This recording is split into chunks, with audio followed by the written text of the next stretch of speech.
Hedjkheperre Setepenre Takelot II Si-Ese was a pharaoh of the 23rd dynasty of ancient Egypt in Middle and Upper Egypt. He has been identified as the high priest of Amun Takelot F, son of the high priest of Amun Nimlot C at Thebes, and, thus, the son of Nimlot C and grandson of King Osorkon II according to the latest academic research, based on 2 lunar dates belonging to Takelot II. This Upper Egyptian pharaoh is today believed to have ascended to the throne of a divided Egypt in either 845 BC or 834 BC. Most Egyptologists today, including Aidan Dodson, Gerard Broekman, Jürgen von Beckerath, M.A. Leahy and Karl also accept David Aston's hypothesis that Shoshenq III was Osorkon II's actual successor at Tanis, rather than Takelot II.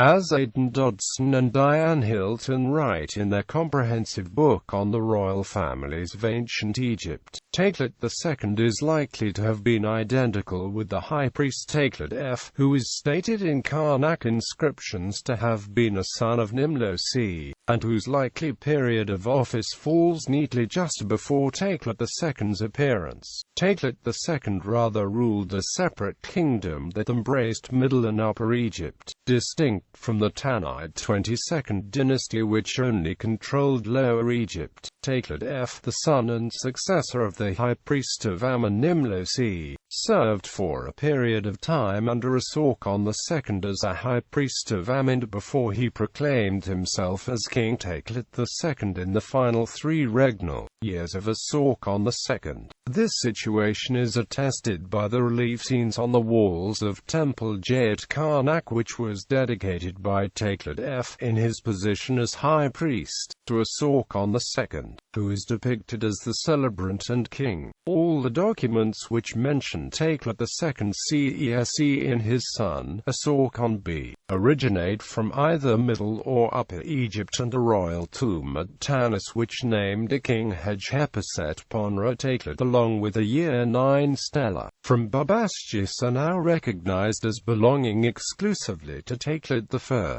while both Takelot I and II used the same prenomen. Takelot II added the epithet Si-Ese to his royal titulary both to affiliate himself with Thebes and to distinguish his name from Takelot I. The Crown Prince Osorkon. Takelot II controlled Middle and Upper Egypt during the final 3 years of Osorkon II and the first 2 decades of Shoshenq III. The majority of Egyptologists today concede that King Osorkon III was the illustrious Crown Prince and High Priest Osorkon B, son of Takelot II. A misunderstanding arose over his identity because in the Crown Prince's famous chronicle, which was carved on the Bubastat portal at Karnak, Osorkon dates his actions by both the regnal years of Takelot II, with a short year 25 left unmentioned, and then by those of the Tanite king, Shoshenq III, while Kenneth Kitchen has interpreted this to mean that Shoshenq III succeeded Takelot II at Tanis. In fact, Takelot II and Shoshenq III were likely close contemporaries because immediately after the death of his father in year 25 of Takelot II, Osorkon B started dating his activities to year 22, and not year 1, of Shoshenq III onwards. Consequently, there was never a 2-decade-long break in Osorkon B's struggle to regain control of Thebes as Kitchen's chronology implies, because year 25 of Takelot II is equivalent to year 22 of Shoshenq III. Osorkon B did not immediately ascend to his father's throne, presumably because he was involved in a prolonged civil war with his rival Pedabast I, and, later, Shoshenq VI the control of Thebes. Instead, he merely dated his activities to the serving Dynasty 22 pharaoh at Tanis, Shoshenq III. The crown prince Osorkon II was not outmaneuvered to the throne of Tanis by Shoshenq III because both men ruled over separate kingdoms, with the 22nd dynasty controlling Lower Egypt, and Takelot II, Osorkon II ruling over most of Upper Egypt from Hedjkheperre Magna to Thebes, where they are monumentally attested. In 1983, a donation stela was discovered by Japanese excavators at Tena which reveals that Osorkon III was once a high priest of Amun himself. This person can only be the well-known high priest Osorkon II, since no other Theban high priests named Osorkon are known until the reign of Takelot III, half a century later, when the latter's son Osorkon F served in this office.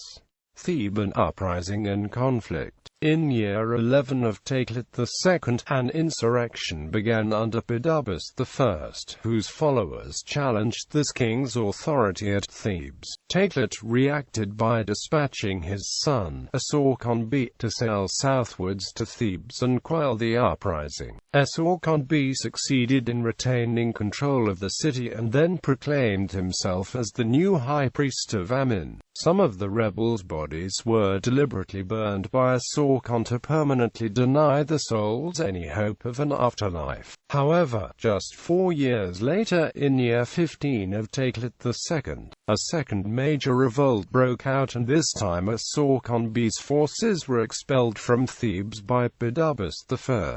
This caused a prolonged period of turmoil and instability in Upper Egypt as a prolonged struggle broke out between the competing factions of Takelot II, Osorkon II, and Bedubust I, Shoshenq VI, for control of Thebes. This conflict would last for 27 long years, from year 15 to year 25 of Takelot II, and then from year 22 to year 39 of Shoshenq III, when Osorkon II finally defeated his enemies and conquered this great city.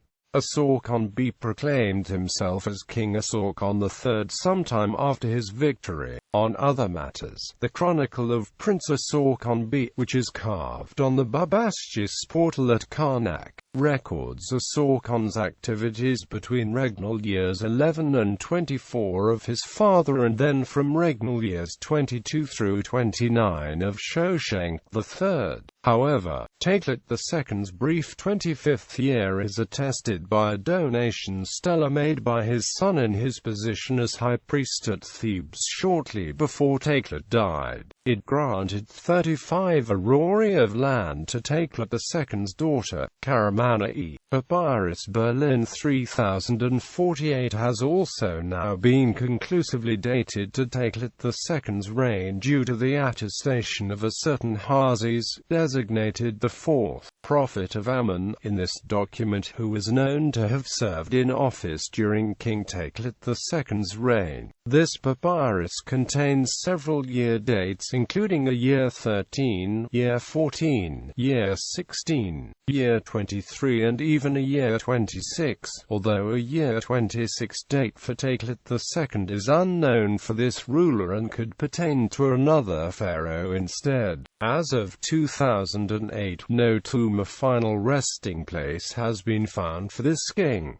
Marriages and children. Takelot II married his sister and great royal wife Karamana Marimat II. They were the parents of Osorkon II, the high priest of Amun at Thebes, who later became King Osorkon III. Becantar, general of Heracleopolis, mentioned in a text dating to year 39 of Osorkon III and said to be a brother of the king. Takelot II also married a lady whose name was only partially preserved as Tashep. They had a son, Nimlot, mentioned on a wooden stela as the son of King Takelot and Tashep, thought to be a son of Takelot II. Takelot also had a wife named Tabektanasket. They had a daughter, Setepenre, married the Theban vizier Nakhtemmet, known from the coffins of her son Ankh-Parkad and daughter Tabektanasket. Other children, Djedptahf, a younger son of Takelot II, Shabansopdan, married the fourth prophet of Amun Djedkhonzefang. She is known from a statue now in the Cairo Museum. Karamana, Chantress of Amun. Possible further children: Setepenre married Ptahudj Ankef.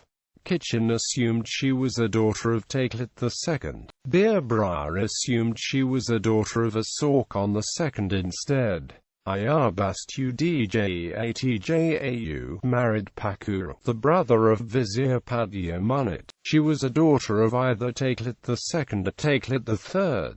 Si-Ese and Esyt married Nespakashuti, the nephew of Vizier Amun. She was a daughter of either Takelot II or Takelot III.